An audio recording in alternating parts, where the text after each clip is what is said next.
Okay. Yeah. So we're going to talk about conservation of energy first. And you've heard that energy is never lost. You can't create or destroy energy. One of the fundamental laws of the universe, we have conservation of mass, conservation of energy. You can't create or destroy mass or energy. So you can change it around, though. You can shuffle it between the bank accounts. And we most commonly shuffle potential and kinetic, potential and kinetic, potential and kinetic. Stuff changes forms all the time. I used to assign a Rube Goldberg device for this part of the chapter, but it was impossible to really do good calculation on it, and it was just a waste of time. But it was entertaining. Maybe next year. So when we see what looks like energy loss, what we're typically seeing is little bits of energy that are lost too.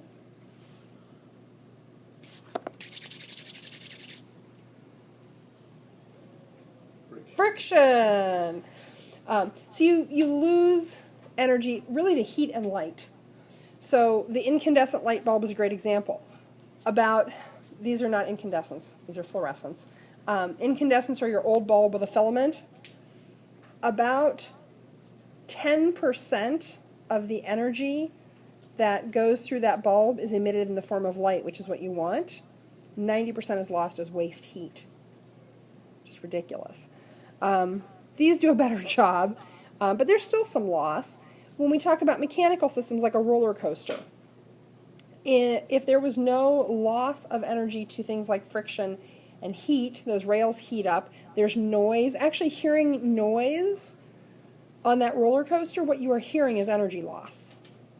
When two things collide, the sound that you're hearing represents not loss, but a change of forms into something that's not usable anymore. So that, it's not loss, but for functional purposes it is, because it's something that you can't put to work for you. Okay, which brings us to mechanical energy. So if we take an object like a ball rolling down a hill, and we add up all of its potential energy and all of its kinetic energy, what we get is its mechanical energy. And that's expressed right there. It's only the kinetic and the potential. Now, it can be potential due to gravity, potential due to elastic, but all other forms of energy are non-mechanical. So nuclear, chemical, electrical, internal atomic energies, those are all non-mechanical energies. So mechanical energies are just kinetic and potential. And what's interesting is we can look at an object such as this here ball. And when it's up here, the mechanical energy is equal to the potential energy plus the kinetic energy. In the moment before it starts rolling, one of those is zero. Which one? KE. It's not moving. So this is, some non-zero number, and the kinetic energy is zero. If we take this ball and we roll it down the hill, it is still true that one of these is zero. Which one now? The PE. And, this has now become the zero. This is some non-zero number. So, in essence, at every moment in that ball's path, we could look at it, again, this is a calculus idea, the idea that at every moment it goes down the hill, it is losing potential energy but gaining kinetic energy, and they are exchanging places until they completely trade, and the potential energy now at the bottom of the hill is zero. So if this was a perfect world, perfect world, oh, for a perfect world. Sadly, we don't have one. But if it was a perfect world, all that mechanical energy would be conserved perfectly. And we would have no loss, and this would equal this. But did the rock make noise running down the hill? That's a loss. That is seriously, because it is causing vibrations in the air. There is friction in the air. Will the surface of the rock heat up? Yes, a little bit. So all of those represent losses of mechanical energy to non-mechanical forms. Now, it's not a loss of energy overall, but they become non-mechanical. Sound is not a form of mechanical energy. Light is not a form of mechanical energy. They're energy, but they're non-mechanical. They can't be harnessed. They can't be used readily. So those do represent losses. And what we do in physics, as we often do, is we ignore it. And we just pretend that initial mechanical energy and final mechanical energy are the same. Oh, it's close enough. I've told you the joke about the mathematician, the physicist, and the engineer. You want me to tell you again because it's so funny?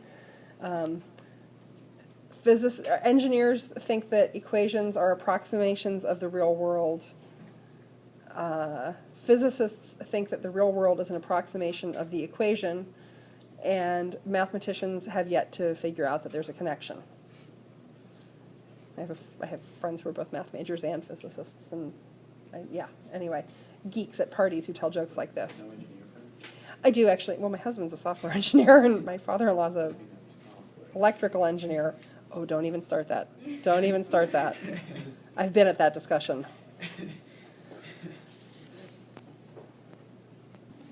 Let's look at the 5E problem. And I love this because we have a frictionless slide. Okay, so what we want to know, we're given just this, what we want to know is how fast is the kid going at the end? Oh boy.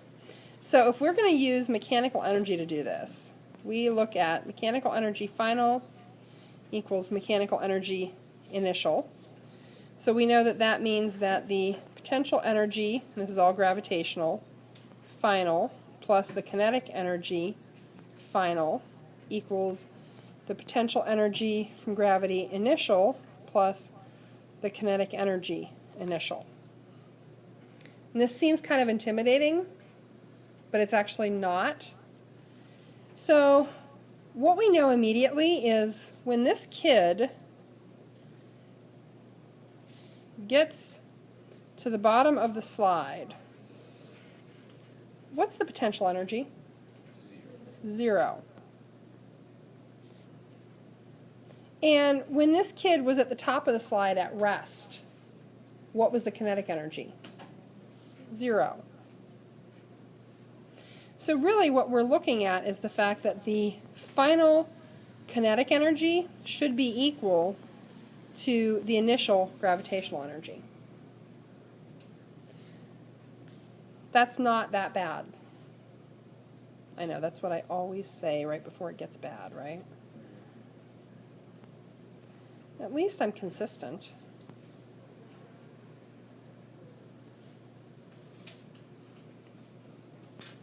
Okay, so kinetic energy final would be 1/2 mass final velocity squared.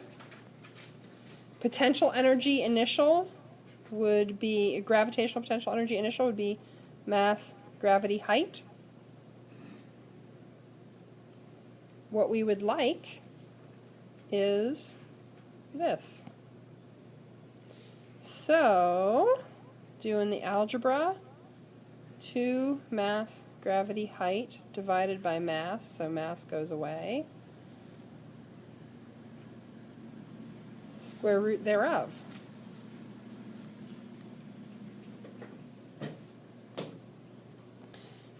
Okay, so plugging everything in, we get 7 point, oh no, that would be a crazy sliding board. That would be a good sliding board for grown-ups. 30-meter tall slide.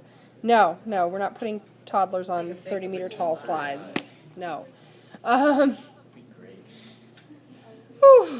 So, anyway, we have a final velocity of, with sig fig, 7.67 meters per second. So these problems are actually pretty easy because in general we're looking at things where on one end of the motion or one end of the action, potential energy is 0, and on the other end, kinetic energy is 0. So in general, we're tying those two things together. 1 through 5 on page 185. Page 185, numbers 1 through 5, and you'll have the rest of today to work on them.